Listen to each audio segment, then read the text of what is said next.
लपेटूंगी, सबको रेलूंगी।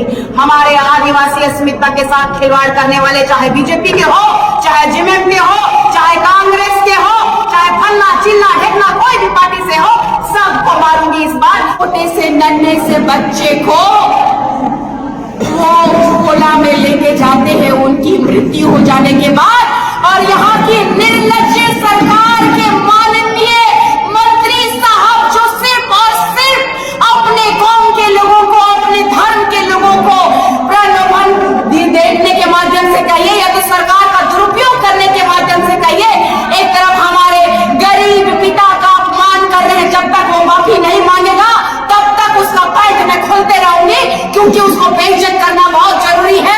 सिर्फ एक कौम के लिए राजनीति नहीं की जाती है, चाहे वो विधायक हो, चाहे मंत्री हो, चाहे सांसद हो, चाहे इस झारखंड राज्य का माननीय मुख्यमंत्री ही क्यों ना हो, किसी एक धर्म की राजनीति नहीं होती है। मैं कहना चाहती हूँ कि इरफान अंसारी साहब 3 लाख रुपया का पैकेज आप बिहार से बुला करके अपने कौम की बेटी को इज्जत देने की बात कर रहे हैं। इस झारखंड राज्य जो 5th शेड्यूल के तहत आने वाला झारखंड राज्य जो आदिवासियों का राज्य में आप माननीय मुख्यमंत्री के चेले बन के जो घूम रहे हैं, झोला टांगने का जो काम कर रहे हैं, स्वास्थ्य मंत्री का जो खैरात में आपको गद्दी मिला है चमचागिरी करने के लिए, तो ये आला लगा के डॉक्टर बनने से नहीं होता है। थोड़ा सेवा भाव भी रखिए। फोटो खिंचा करके रील्स बनाने से आपको माननीय का दर्जा हम नहीं देंगे।